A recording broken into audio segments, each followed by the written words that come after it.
Welcome students. In today's episode on company account, we will be discussing about share issued at discount, how we issue them, forfeit them and reissue them, and then we will be taking a practical question on that, and then we will be discussing how we issue share at premium and the same points for that also, that is issue, forfeiture and reissue, and then we will conclude the important points in the above two cases, and after that we will be discussing the concept of calls in arrear, calls in advance and some miscellaneous topics like share issued to promoter, etc. So, let us start with the first topic today, shares issued at discount. What are the entries? Their issue, forfeiture and reissue, etc. While issuing share at discount, we debit share allotment account, discount on issue is also debited to equity share capital, and when we get the money, the entry will be bank account debit to share allotment. When these share issued at discount are forfeited, then the entry will be equity share capital account debit and discount on issue will be credited back, because when we issued the shares it was debited, when we take it back it will be credited. To shares forfeited, whatever we have received, and to various calls like allotment and first call, whatever is unpaid. So, you have to remember that discount is credited back on forfeiture, and please remember, when we will reissue it will be again be debited. Let us see the entry. When these shares are reissued, the entry will be bank account debit, discount on issue debit, and if still some discount is there, it will be debited to share forfeited account to share capital. The important point is, whatever discount was credited, it is again debited, and if we still need more discount, it will be debited to share forfeited account, right. So, to conclude, we can say first debit the discount on issue, then credit on forfeiture and then debit again on reissue. Let us see this question. Dipanshu Limited issued 10,000 shares of rupees 10 each at a discount of 10%, payable 3 on application, 4 on allotment and 2 on first and final call. So, 1 rupee discount will be adjusted on allotment if nothing is told. All the money received except final call on 500 shares. So, these were forfeited and subsequently reissued at 6 rupees as fully paid. So, we have to show all the journal entries, right. Let us start the question. The first entry will be bank account debit 30,000, that is 10,000 into 3, to equity share application 30,000, being share application money received. Please note, we have to give narrations with every entry. Second point, equity share application will be now transferred to equity share capital, and the entry will be equity share application debit 30,000 to equity share capital. The next entry, equity share allotment debit 40,000, that is 4 rupees, and 1 rupee discount will be debited here, discount on issue debited 10,000 to equity share capital 50,000, and when we receive this money, bank account debit 40,000 to equity share allotment 40,000. Next, first call due, equity share first call account debit 20,000 to equity share capital 20,000, and now we will receive some money less on the bank entry, and that will be like this. Bank account debit to equity share first call 19,000, that is 20,000 total due minus 500 into 2, whatever amount is not received.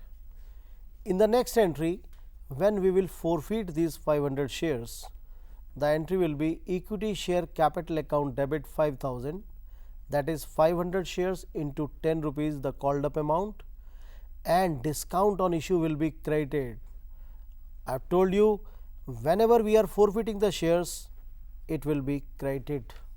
Discount on issue 500 into 1, 500 rupees, and to share forfeited 500 into 7, whatever you have received will be credited, and to share final call what you have not received 500 into 2, that is 1000 rupees.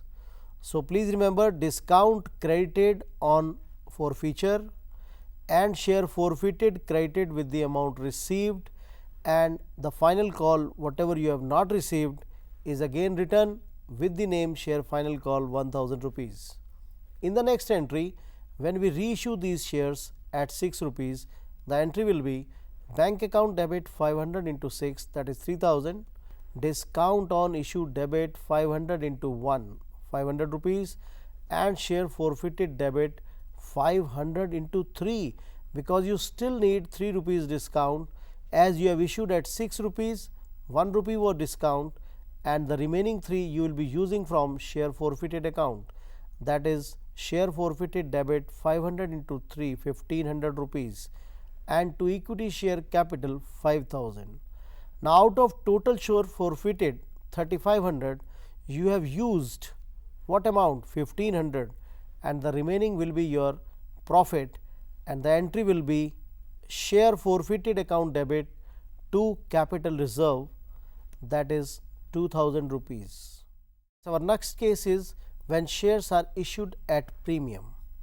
The entry will be equity share allotment debit to equity share capital to security premium account, that is the entry number 3 on allotment, and when we receive the money, bank account debit to equity share allotment. And when these shares issued at premium are forfeited, we do this entry equity share capital debit, called up amount, and security premium will be debited if it is not received. I think you remember I told you in an earlier class that security premium gets debited if it is not received, and if it is received, it is your income, then it will never be debited. So, let us do this entry equity share capital debit with the called up amount, security premium debit if not received, and again to share forfeited whatever you have received, and to equity share allotment and to equity share first call whatever you have not received will be coming with their names. And when we reissue this bank account debit, share forfeited debit to equity share capital, if at all we are using share forfeited, then it will be debited, and of course, we are issuing at par or at premium, then we will not use this share forfeited, and it will be simply transferred to capital reserve account. So, let us conclude the important points of the above two discussions. First point, forfeit whatever you have received. Second point, premium will be debited only when it is not received. Next, discount will always be credited on forfeiture. Next, if required, discount again debited on reissue. And the last point, amount not received is credited on forfeiture. Whatever amount is not received is credited on forfeiture. Let us discuss the concept of calls in arrear, calls in advance, etc. Calls in arrear means whatever money is not received from the shareholders. When you make a call and they do not pay the money, that is called calls in arrear. We have to take interest at 5% per annum on those calls in arrear. Please remember, calls in arrear interest rate 5% per annum.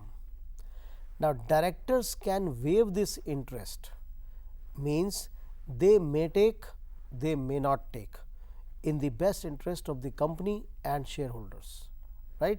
So, they have an option. And the next concept is calls in advance, that is when somebody pays money in excess of what is required by him, that is money received in advance from a shareholder. The interest will be given to him at the rate of 6% per annum. Please remember, calls in advance we pay to shareholders 6% per annum, and this charge has to be paid, means this is not at the discretion of the company, you have to pay it. So, how do you remember 5% and 6%? You can remember like this, company is a big person, so they pay more and take less. Company pay 6% per annum to you and take 5% from you. Okay. Now let's discuss another point, when shares are issued to promoters or underwriters. But for this you must understand what is a promoter. Promoter is a person who conceives the idea of bringing the company into existence. That is, he do the simple homework, what should be the name of company, what the company will be doing and all that things, right. And who is an underwriter? He guarantee that if you take money from public and if public is not interested in that, he will take that particular amount of capital and provide the company with the money required, right. So, he is guaranteeing the raising of capital. If public is not paying, I will pay it. So, you better go with your project and do not worry about the money part.